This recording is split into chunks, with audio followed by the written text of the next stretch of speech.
Hello. अगर आप investor हैं और डीमैट अकाउंट आपने खोल रखा है, आप शेयर्स में इन्वेस्ट करते हैं, आप म्यूचुअल फंड में इन्वेस्ट करते हैं, तो ये वीडियो आप ही के लिए है।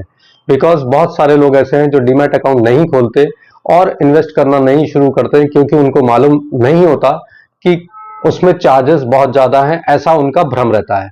लेकिन आज हम आपको बताते हैं कि डीमैट अकाउंट छोटे अमाउंट से भी खुलता है, और अगर आप इन्वेस्टर हैं और म्यूचुअल फंड और शेयर ट्रेडिंग कर रहे हैं या शेयर खरीद के इन्वेस्ट कर रहे हैं, तो आपके लिए एक डीमैट अकाउंट होता है जिसको बोलते हैं बीएसडी अकाउंट। इस बीएसडी अकाउंट को बोलते हैं बेसिक सर्विस डीमैट अकाउंट, और ये 50 रुपए तक का हो सकता है। मींस एनुअल 50 रुपए प्लस जीएसटी।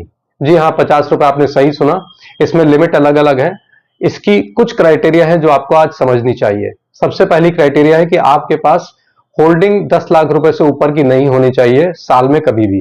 अगर आपके पास 10 लाख से ऊपर की होल्डिंग नहीं है तो आप अपने ब्रोकर को कह के अपने डीमैट अकाउंट को चेंज करके बीएसडी अकाउंट में कन्वर्ट भी कर सकते हैं।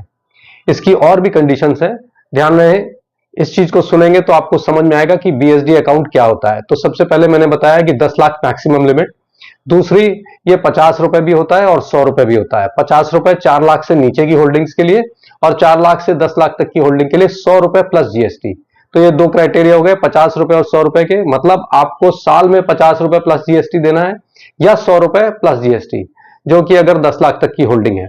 आप नया अकाउंट खोल के भी ये काम कर सकते हैं और पुराने अकाउंट को बीएसडीए में कन्वर्ट कर सकते हैं। लेकिन इसके साथ एक कंडीशन और भी लगी है कि आपके पास सिर्फ एकमात्र डीमैट अकाउंट होना चाहिए अक्रॉस ऑल डीपीज। आप 4 डीमैट अकाउंट नहीं रख सकते कि दूसरे में आपने 50 लाख की होल्डिंग रखी है और इसमें 10 लाख और इसको बीएसडीए करा लें। तो एक ही आपका अकाउंट होना चाहिए जिसमें आप फर्स्ट एंड सोल होल्डर होने चाहिए। मतलब अगर आपके पास ज्वाइंट होल्डिंग में है तो आपका नाम सबसे ऊपर होना चाहिए और आपकी होल्डिंग 10 लाख से नीचे होनी चाहिए। अगर ऐसा है तो आप बीएसडी अकाउंट कन्वर्ट करा सकते हैं अपने ब्रोकर को कह के, और इस कम चार्जेस का जो आपको फायदा मिल रहा है वो आप ले सकते हैं।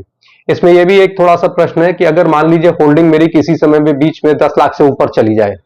जी हाँ, अगर आपकी होल्डिंग 10 लाख से ऊपर चली जाए तो वो बीएसडी अकाउंट आपको कन्वर्ट करना पड़ेगा किसी नॉर्मल डीमैट अकाउंट में, जिसमें कि 300, 500, 1000 रुपए या 1500 रुपए एएमसी होती है साल की।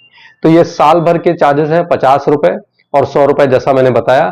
तो आप आज ही अपने डीमैट अकाउंट को एक बार फिर से रिव्यू करें, और अगर आप बीएसडीए के अकाउंट के अंतर्गत आते हैं तो अपने ब्रोकर से बात करके उस बीएसडीए अकाउंट में कन्वर्ट करने की कोशिश करें।